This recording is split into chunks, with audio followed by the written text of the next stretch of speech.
ముందుగా గోధుమ పిండిని ఓలిగి రవ్వని బాగా మిక్స్ చేసుకుందామండి.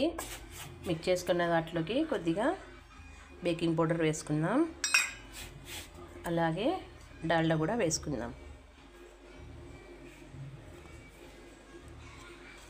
వేసి అన్నింటిని బాగా మిక్స్ చేసుకుందాం.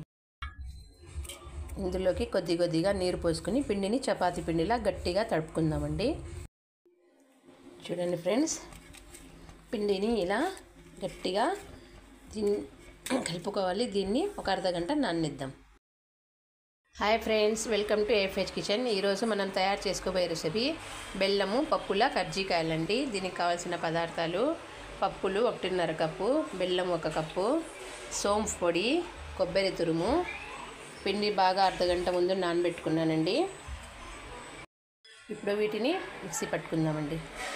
చూడండి ఫ్రెండ్స్, బెల్లంని, పప్పుల్ని, సోంపు పౌడర్ని ఇలా మిక్సీ పట్టుకున్న ఇందులో కొబ్బరి తురుము కూడా వేసి మిక్స్ చేసి పక్కన పెట్టుకుందాం. చూడండి, ఇలా చిన్న పూరీలు మాదిరి చేసుకొని ఇప్పుడు ఈ పుట్నాలు బెల్లం పౌడర్ని మనము దీంట్లో స్టఫింగ్ చేసుకుందామండి. చూడండి ఫ్రెండ్స్, ఒక్కొక్కటిగా దీన్ని ఇలా చేసుకున్నాను. దీన్ని ఫ్రై చేసుకుందామండి. చూడండి ఫ్రెండ్స్, ఎంతో టేస్టీ అయినటువంటి బెల్లం పప్పుల కర్జికాయలు. తినండి, ఆరోగ్యంగా ఉండండి. నా ఛానల్ని లైక్ చేయండి, సబ్స్క్రైబ్ చేయండి, కుదిరితే కామెంట్ పెట్టండి.